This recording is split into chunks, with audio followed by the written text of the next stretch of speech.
Welcome again. My name is Kevin McNally, and I appreciate the fact that you're going to spend a few minutes listening to what I have to say about the history, my history, of a very rare genetic birth defect, retina disease, but also listen when I'm developing other ideas that I have about vision loss and living a successful life with vision loss. I'm going to bring in other topics. I'm not just going to cover the history from the beginning to the end. I'm going to try to bring in other topics. And today is one of those days. So come along for the ride. Living with the uncertainty of when you will lose all of your vision focuses the mind. I'm taking a slight diversion from my history to discuss another issue when dealing with vision loss. It is time that I come clean. I have been effectively silent for my entire life. Now, you may be thinking, boy, he hasn't been silent, but maybe that's because you didn't know me or you haven't known me for a long time. But if you look at the grand scheme, the big picture, I have been effectively silent about my vision loss. There are many reasons why. But I cannot remain silent anymore. I need to speak about my vision loss, but not just for me, for everyone in my life that is affected by it. And there are many. Growing up, my dad's best friend was a person that I looked up to and admired. He was a very successful, emotional, gregarious, formidable, and he was open. I confided much in him as I worked my way through my early years. He was someone that I could talk to without boundaries. I could tell him anything without the fear of conversation limiting judgment. He, in turn, would be direct and unafraid to give opinion. At the time, I was in my very early 20s, maybe even a little younger, and I was impressed with the level of success that he had achieved. In those years, I liked, fancy cars, and if you had a big house, I was impressed by that. I often asked him questions about how he went about pursuing success. I was always fascinated, never jealous. I was fascinated. How did people that did well, boats and cars and planes and trains, how did they do it? I wanted to know. Was there a recipe? So I asked him. He answered, "If you want to see how fast I can swim, put an alligator behind me." Very accurate words. Vision loss is an alligator. His point was that fear is a great motivator, perhaps the best motivator. I wish at that time I had asked further into, what motivated him. But I was young and I was absorbing information. I wasn't as well thought out, maybe, and as developed as I am now, of course. None of us are when we're that age. But was he referring to a specific or multiple fears in his life? Was it just that he bought too big of a house and that motivated him to pay for it? I have no idea. But vision loss is an alligator. If you want to see the best out of someone, you put a little fear behind them. It'll make you be your best. And fear is something we all have. Now, I am not saying that we all need to live in fear to keep us motivated all the time. Fear takes a lot of energy to maintain. Fear, we can also call it stress, as we all have been told can kill you. Constant fear is bad for the body and mind. The bottom line is that fear, or an alligator, will serve to wrangle the best out of you. It will focus your energy and motivate.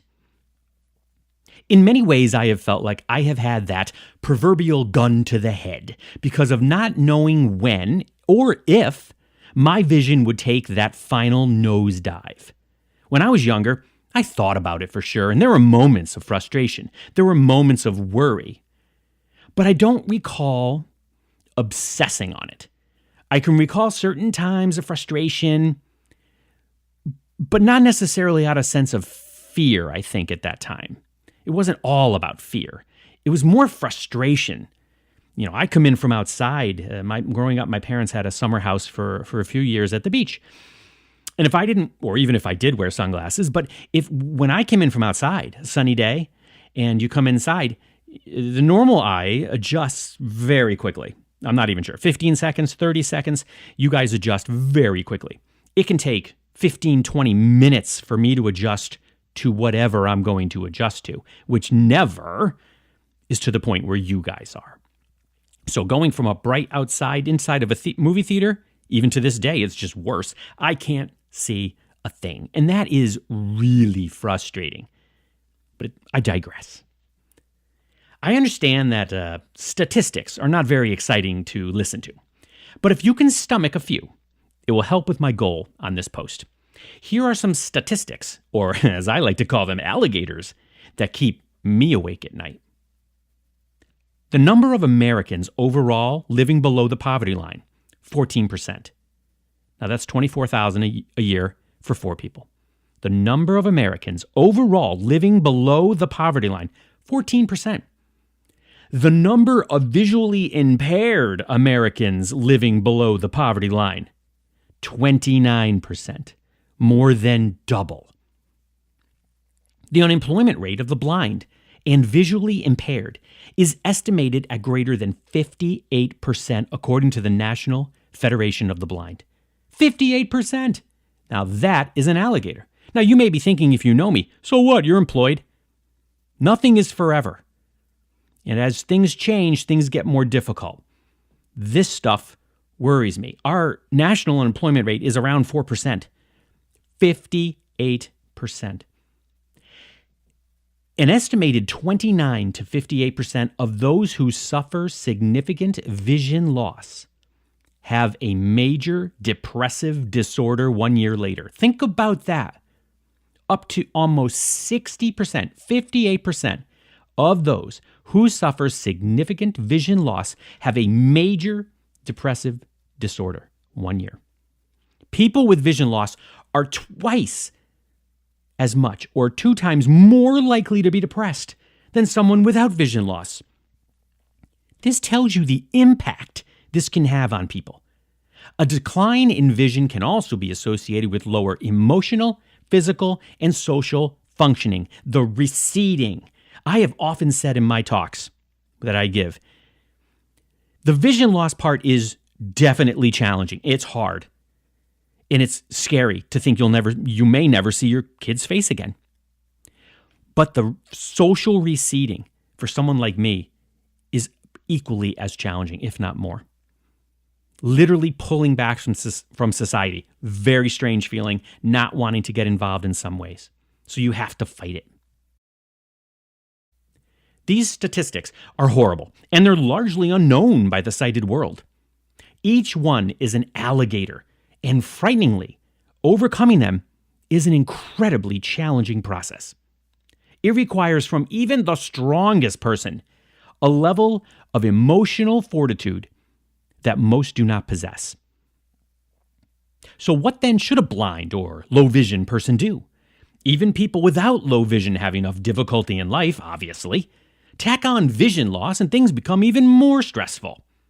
Vision is so critical to every aspect of life that loss of it destroys the emotional strength of those affected.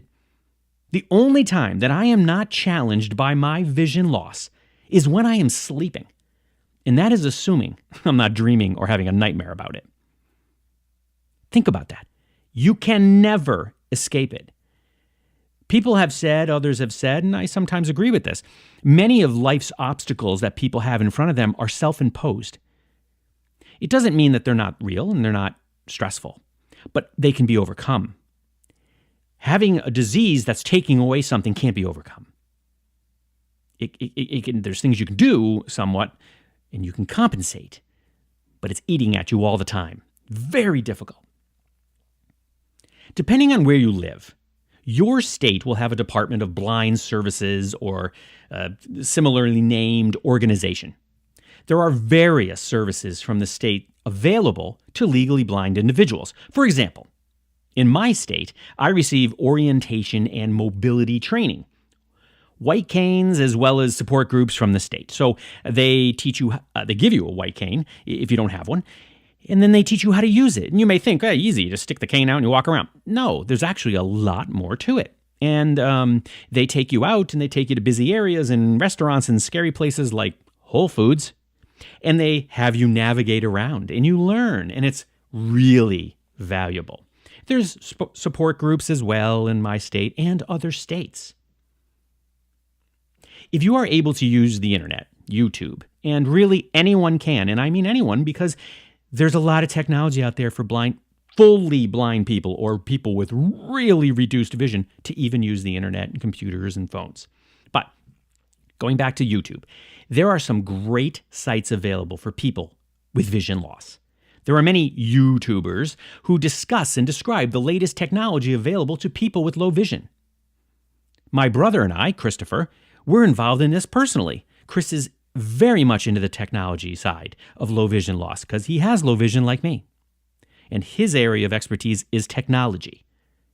But another example, my friend Sam from The Blind Life has a wonderful channel that provides information about technology and experiences of living with low vision.